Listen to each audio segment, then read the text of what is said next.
বাড়লো দেশি পেঁয়াজের পাইকারি বাজার তালিকার সাথে পেঁয়াজের সাথে বৃদ্ধি হয়েছে রসুনের বাজার।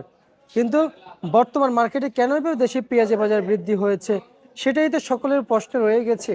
এবং আদা রসুনের দরদাম কেমন রয়েছে সেটাও জানাবো, সঙ্গে থেকে সরাসরি যুক্ত হচ্ছি। আসসালামু আলাইকুম। ওয়ালাইকুম সালাম। কেমন আছেন? ভালো আছি। এই যে পেঁয়াজ রসুনের দাম একটু আগে থেকে বৃদ্ধি পাইছে, কিন্তু আদার বাজার কি বৃদ্ধি পাইছে? আচ্ছা, ভালো আদায় এগুলো 10-15 টাকা, আর যেটা খারাপ নিম্ন সেটা 70-75 কোয়ালিটি ভর দাম। কিন্তু আদার মান বাজার বেঁধে দাম। আদার বাজার কি বৃদ্ধি পাইছে? আদার বাজার একই রকম আছে, আদার বাজার বাড়ে না। একই রকম আছে। রসুনের বাজার বাড়ছে। আচ্ছা, একটু জানাবেন পেঁয়াজের বাজার কেন এবার বৃদ্ধি হয়েছে? পেঁয়াজের বাজারে কয়েকদিন বন্ধ ছিল, তারপর এখন সামনে রোজা, মানুষ এখন একটু বেশি খাবে, এই জন্য তেমন কি 50 টাকা আচ্ছা আচ্ছা, তেমন কিছু না। না, 50 টাকা একটা কি পেঁয়াজের বাজার। বুঝতে পারছি, 50 টাকা পেঁয়াজের বাজার। পেঁয়াজের বাজার আচ্ছা, আর হচ্ছে যাই, আর যেটা সর্বোচ্চ উচ্চ মানের বাজার হচ্ছে পেঁয়াজ, সেটা কত যাচ্ছে? আজকের বাজার তোমার 48 থেকে 55, ভালো যেটা 55। 55। 48 থেকে 55 টাকা। হ্যাঁ। আচ্ছা, এই যে বাজার যে একটু হালকা একটু বৃদ্ধি হয়েছে, এতে ক্রেতাদের কোনো সমস্যা হচ্ছে? কি তাদের কি কোনো সমস্যা নেই, এটা এখন একটু বাড়বে, সামনে রমজান মাস, তারপরে এলচি টেলচি না, এটা দেশি পণ্য। এই কৃষক আমদানি করতে যেদিন আমদানি হয় সেদিন কমে যায়, যেদিন আমদানি কম হয় সেদিন একটু বাড়ে, এই তো। আমরা জানি যে শ্যামবাজারে এরকম অগণিত গাড়ি আছে যা দাঁড়িয়েতে পেঁয়াজ নামাতে পারছে না, নামাতে পারতেছেন, কিন্তু এত পরিমাণ জ্যাম আছে। কিন্তু প্রচন্ড দাম। কিন্তু এই জ্যাম ছাড়া যদি পেঁয়াজগুলো যদি নামতো তাও কি বাজার বাড়তে থাকতো?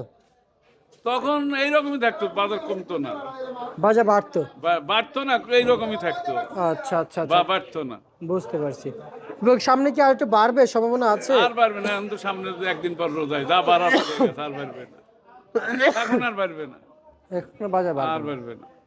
আচ্ছা আচ্ছা আচ্ছা, বুঝতে পারছি।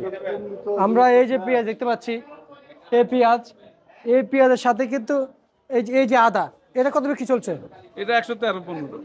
আচ্ছা, চায়না আদা কত বিক্রি চলছে? 105 থেকে 105। আর বার্মা আদা? ওটা 105। বড় মোটা পেঁয়াজ ভিতরে ওটা 50। 50। আচ্ছা, আর দেশি রসুন কি শেষ? না, দেশি রসুন নাই। শেষ শেষ। চায়না রসুন কি শেষ? চায়না রসুন শেষ। কি কোন, এমনি কি বলা যাবে দাম কেমন আছে নাকি? কালকে চায়না রসুন আছিল 170-75, 68-70-75 এর মধ্যে বেশ দাম। আজকে আবার 10 টাকা বাড়ছে চায়না রসুনের বাজার। আর আমাদের দেশি কাছে। দেশি রসুন? দেশি রসুন 70 টাকা, আর যেটা নতুন রসুন সেটা 90-95। আচ্ছা, 90-95 টাকা। রসুন পেঁয়াজ যে যে মূল্য তালিকা রয়েছে, এগুলো বাজারে আমরা খুব শীতল অবস্থা, স্বাভাবিক অবস্থা দেখতে পাচ্ছি। আমরা আহামরি বেশি দেই না, আহামরি কম দেখতে পাই না, না না, তাই না? কিন্তু আপনার কাছে প্রশ্ন হচ্ছে, এখানে কৃষকরা পেঁয়াজ বিক্রি করে এখন কি এটা ন্যায্য হচ্ছে নাকি আর একটু লাগবে? না, এটা ন্যায্য হচ্ছে এখন, এখন আর কোনোই নেই, এখন ন্যায্য দাম পাচ্ছে, এখন যে মূল্য তালিকা রয়েছে এটা ন্যায্য দাম কৃষকের হইতেছে? হচ্ছে। আচ্ছা, মানে তার মানে এটাতে কোনো সমস্যা নাই? না না, সমস্যা নেই। আচ্ছা আচ্ছা, বুঝতে পারছি। এবং আপনার কাছ থেকে আমি আর একটু জানতে চাইবো যে আমাদের যে বাজার অ্যানালাইসিস, বাজার যে বেচা বিক্রি চলছে, চাহিদা বেশি নাকি আমদানি বেশি? আমদানিও আছে, এখন একটু চাহিদাও বেশি আছে। চাহিদা বেশি মানে আছে। কয়েকদিন নির্বাচন আগে অনেকে বন্ধ টন্ধ করে চলে গেছে, আগে যা ফুরো ছিল সব তো ওইগুলো বেঁচে চলে গেছে।